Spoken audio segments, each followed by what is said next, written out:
ሰላም እንዴት ናችሁ? ውድ አድማጭ ተመልካቾቻችን ይህ ዜና ቸልሲ ነው። ቸልሲን የሚመለከት የስፖርታዊ መረጃ ወደ እናንተ የምናደርስበት ቻናል ነው። በስፖርታዊ መረጃዎቻችን የተለያየ የዝውውር መረጃዎችን እንዲሁም ቸልሲን የሚመለከቱ የስፖርታዊ ጥንክሮች ይዘንላችሁ ቀርበናል።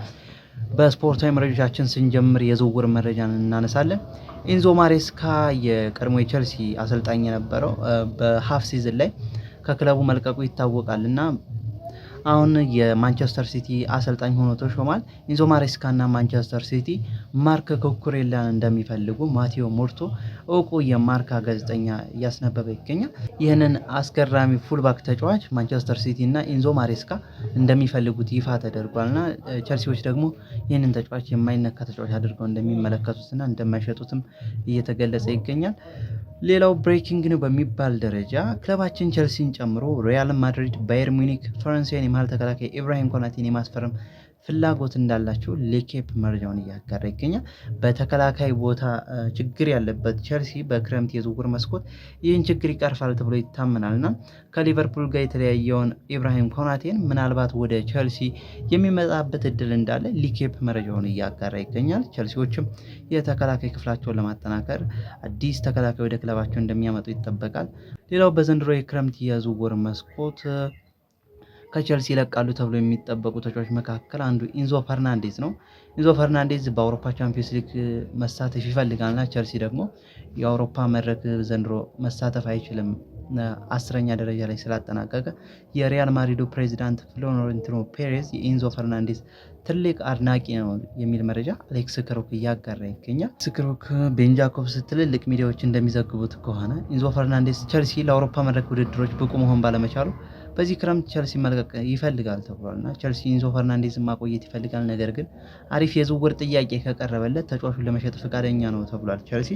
ክለባችን ቸልሲ ከኢንዞ ሽያጭ 150 ሚሊዮን ዩሮ ማግኘት ይፈልጋል። ኢንዞ ፈርናንዴዝ ከሪያል ማድሪድ የሚቀርብለትን ጥያቄ በደስታ እንደሚቀበልም ስካይ ስፖርትን ጨምሮ ብዙ መረጃዎች እየወጡ ይገኛሉ። ፒኤስጂዎችም በክረምት የዝውውር መስኮት ሊያስፈርሟቸው ካሰቧቸው ተጫዋቾች ዝርዝር ውስጥ አንዱ አድርገው የኢንዞ ፈርናንዴዝም ስም ከተውታል የሚል መረጃ ስካይ ስፖርት መረጃውን አጋርቷል።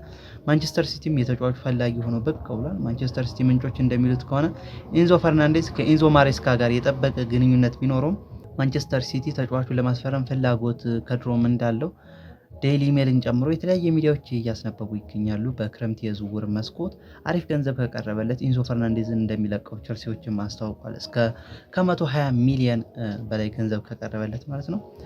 ሌላው ቸልሲን ጨምሮ ማንቸስተር ዩናይትድ እና አርሰናል ሞርጋን ሮጀርስን ለማስፈረም ፍላጎት አላቸው ተባለ። አስቶን ቪላ ወደ 80 ሚሊዮን ፓውንድ የሚጠጋ የዝውውር ጥያቄ ከቀረበላቸው ተጫዋቹን ለመሸጥ ያስባሉ የሚል መረጃ ወጥቷል።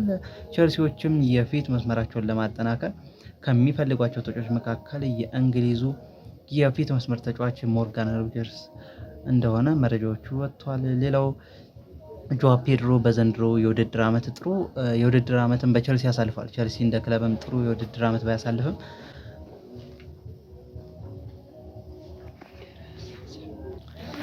እንደ ግል ግን ጆዋ ፔድሮ ጥሩ የውድድር ዓመት ያሳልፋል በቸልሲ እና ቸልሲ ጆዋ ፔድሮን በምንም አይነት ሁኔታና በምንም አይነት የዝውውር ገንዘብ ጥያቄ ቢቀርብለት አሳልፎ እንደማይሸጠው መረጃዎቹ እየወጡ ይገኛሉ።